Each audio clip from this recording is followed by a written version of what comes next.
Assalamualaikum, selamat pagi anak-anak. Bagaimana kabarnya hari ini? Alhamdulillah semua baik ya. Jangan lupa untuk selalu jaga kesehatan dan kebersihan agar kita terhindar dari segala macam penyakit. Nah, sebelum kita memulai pembelajaran pada pagi hari ini, alangkah baiknya kita membaca doa bersama-sama agar ilmu yang kita dapat bermanfaat terutama bagi diri kita sendiri dan orang lain. Berdoa dimulai. Berdoa selesai. Sekarang akan Ibu absen dulu ya. Bagi nama-nama yang Ibu sebut, silahkan acungkan tangan dan menjawab hadir. Baiklah, sudah hadir semua ya. Sekarang Ibu ingin bertanya, siapa sih yang masih ingat dengan materi pembelajaran kita pada minggu lalu? Ya, benar. Minggu lalu kita telah belajar mengenai menggali informasi penting dalam sebuah teks narasi, yang mana dalam teks narasi terdapat beberapa kalimat tanya seperti apa, siapa, di mana, kapan, bagaimana, dan mengapa. Nah, sekarang kita akan belajar mengenai materi baru, yaitu tentang surat undangan. Ayo, siapa yang sudah siap untuk belajar hari ini? Baiklah, sudah siap belajar semua ya. Oke, langsung saja kita mulai pembelajaran pada pagi hari ini ya. Ibu ingin bercerita sedikit. Nah, kemarin itu adik Ibu mendapatkan sebuah surat undangan ulang tahun dari salah satu temannya. Kebetulan sekali materi kita hari ini yaitu tentang surat undangan. Apakah kalian pernah mendapatkan sebuah surat undangan? Coba ini, sekarang Ibu ingin bertanya, apa sih yang kalian ketahui dari surat undangan? Ya, benar sekali. Salah satunya yaitu surat undangan pernikahan. Pasti orang tua kalian pernah mendapatkan surat undangan, baik itu dari keluarga, kerabat dekat, maupun tetangga. Undangan adalah pemberitahuan atau permintaan yang ditujukan untuk seseorang untuk menghadiri sebuah acara atau kegiatan. Kalimat yang ada di dalam surat undangan biasanya adalah kalimat efektif, padat, jelas, dan singkat. Tujuannya agar seseorang dapat mengerti dari isi tujuan surat undangan tersebut. Apakah kalian sudah paham? Di sini Ibu memiliki beberapa jenis surat undangan, yaitu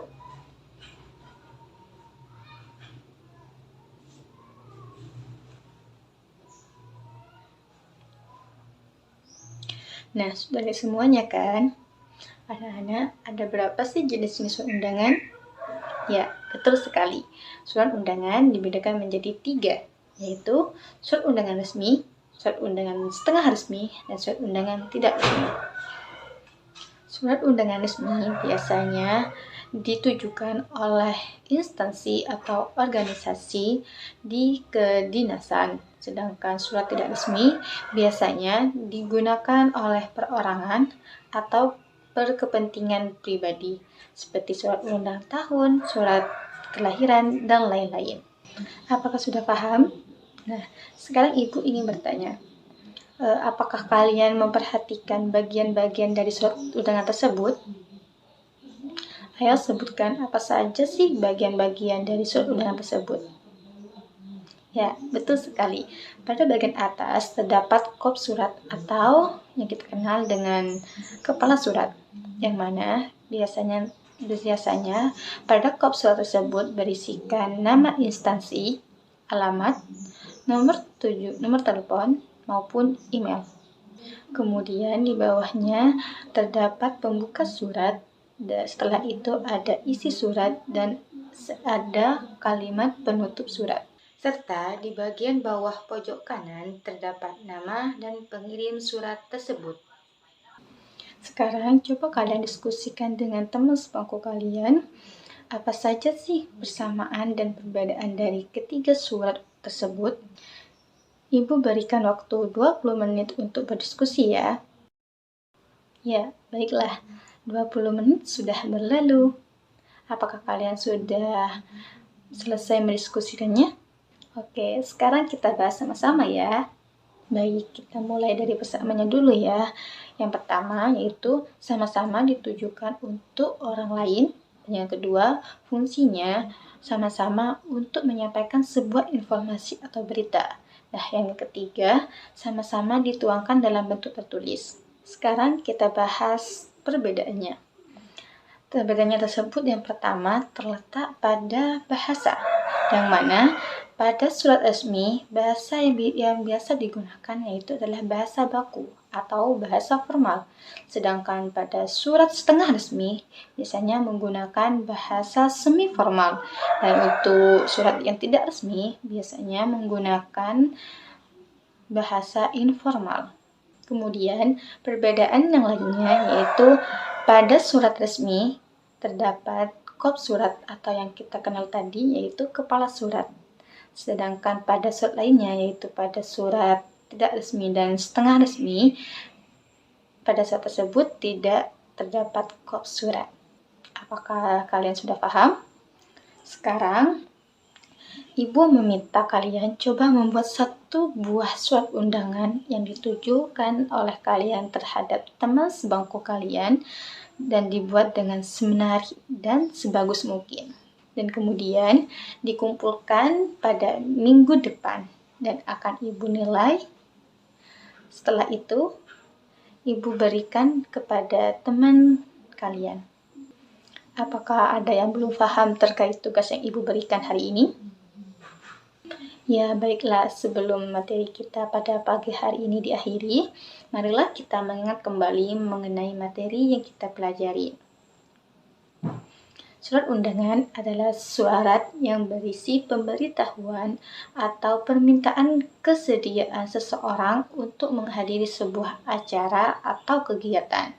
Surat undangan di sini dibedakan menjadi 3 jenis, yaitu surat undangan resmi, surat undangan tidak resmi, dan surat undangan setengah resmi. Sebelum Ibu menutup pembelajaran pada pagi hari ini, alangkah baiknya kita berdoa agar ilmu yang kita dapat pada pagi hari ini bermanfaat, terutama bagi diri kita sendiri dan orang lain. Berdoa dimulai.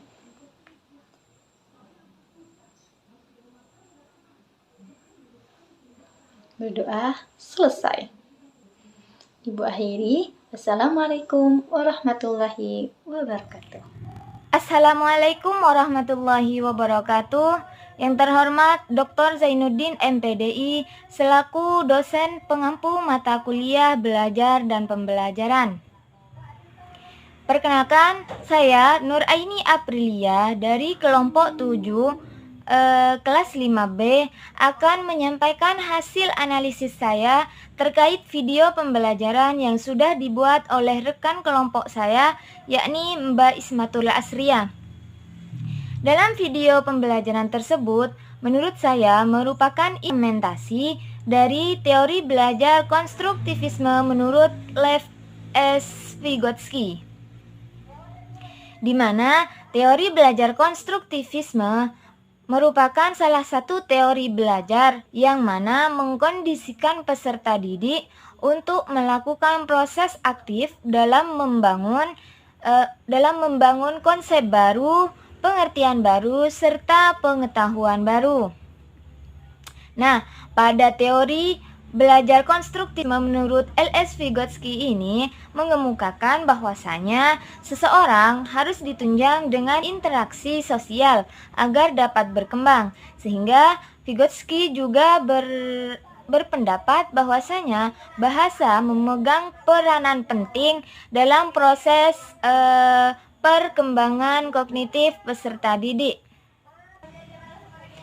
Nah, mengapa saya mengatakan bahwasanya dalam video pembelajaran tersebut merupakan implementasi dari teori belajar konstruktivisme Vygotsky?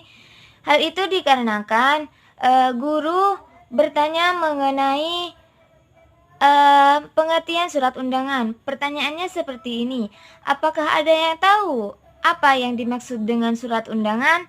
Siswa ada yang mampu menjawab dengan baik, dan ada juga yang belum mampu. Dan hal itu termasuk pada ZPD atau yang biasa dikenal dengan Zone of Proximal Development. ZPD ini merupakan konsep utama teori belajar Vygotsky.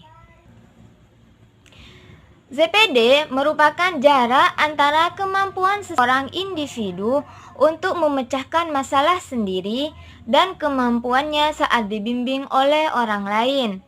Dalam penerapannya, guru dapat memberikan bantuan atau bimbingan sesuai dengan ZPD peserta didik, sehingga mereka dapat mencapai pemahaman yang lebih mendalam melalui interaksi dengan orang yang lebih berpengalaman.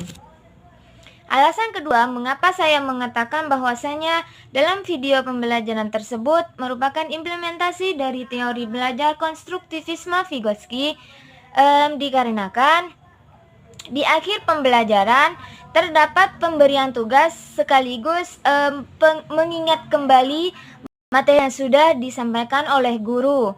Hal itu termasuk pada scaffolding, yang mana scaffolding ini juga merupakan salah satu konsep dari teori belajar konstruktivisme menurut Vygotsky.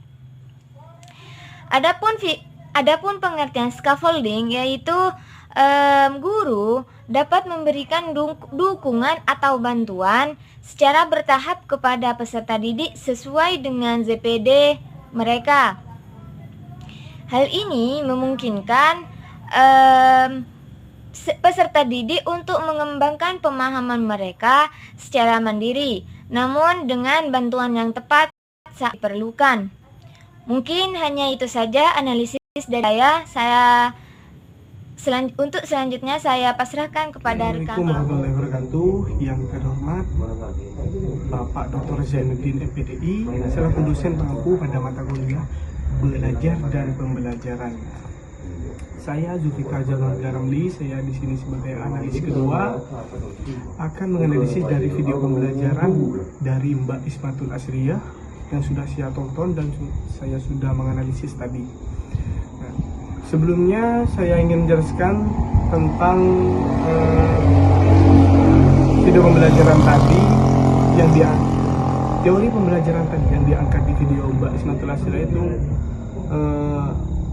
mengusung teori pembelajaran konstruktivisme. Nah, perlu diketahui teori belajar konstruktivisme adalah teori yang menekankan peran aktif kepada peran individu siswa, entah itu dari pengalaman, interpretasi, atau refleksinya di kehidupan bersosial. Nah, menurut video yang saya analis tadi, yang pertama, mengapa mengusung teori konstruktivisme dari Lev Vygotsky? Karena adanya interaksi sosial dari guru dan siswa, yang dimana interaksi tersebut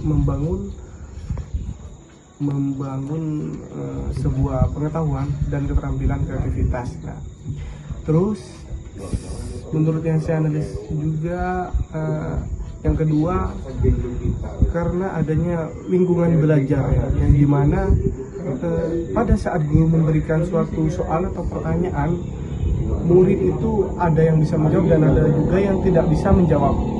Dikarenakan menurut yang saya tangkap, murid yang bisa menjawab itu bisa menjawab karena refleksi dari pengalamannya di kehidupan bersosial dan berrealita.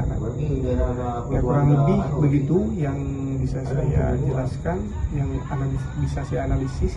Kurang lebihnya mohon maaf. Saya lanjut ke analisis ketiga. Assalamualaikum warahmatullahi wabarakatuh. Yang terhormat Bapak Dr. Zainuddin MPDI selaku dosen pengampu mata kuliah belajar dan pembelajaran. Perkenalkan, nama saya Ilham Maulana dari kelompok 7 kelas 5B akan menyampaikan hasil analisis saya terkait video pembelajaran yang sudah dibuat oleh rekan kelompok saya, yakni Mbak Ismatul Asriyah. Dalam video pembelajaran tersebut, menurut saya merupakan implementasi dari teori konstruktivisme menurut Lev Vygotsky. Pembelajaran konstruktivisme adalah teori yang menekankan pada peran aktif individu dalam pembangunan pengetahuan dan pemahaman melalui pemikiran, refleksi, dan interpretasi. Nah, teori ini didasarkan pada konsep dasar seperti konstruksi pengetahuan, yang artinya individu membangun pengetahuan melalui proses interpretasi dan atribusi makna sehingga menghasilkan pengetahuan yang bersifat non-objektif dan temporer atau berubah. Pada video pembelajaran tersebut terdapat penggunaan alat atau tanda-tanda budaya. Nah, Vygotsky menekankan pentingnya penggunaan alat atau tanda-tanda budaya seperti bahasa dalam pembelajaran. Dalam penerapannya, guru dapat menggunakan berbagai alat atau tanda-tanda budaya untuk membantu siswa memahami konsep-konsep baru. Selanjutnya, penggunaan alat berpikir, di mana pembelajaran konstruktivisme menekankan penggunaan alat berpikir seseorang yang tidak dapat dilepaskan dari pengaruh lingkungan sosial budayanya. Misalnya, penggunaan kalimat dan bahasa untuk mengkomunikasikan ide dan pemikiran merupakan bagian penting dari proses belajar. Nah, selanjutnya terdapat evaluasi. Teori konstruktivistik menyatakan bahwa pembelajaran dan evaluasi yang menggunakan kriteria merupakan prototipe objektivis atau behavioristik yang tidak sesuai dengan teori konstruktivistik. Hasil belajar konstruktivistik lebih tepat dinilai dengan metode evaluasi bebas tujuan. Sekian analisis dari saya, kurang lebihnya mohon maaf. Wassalamualaikum warahmatullahi wabarakatuh.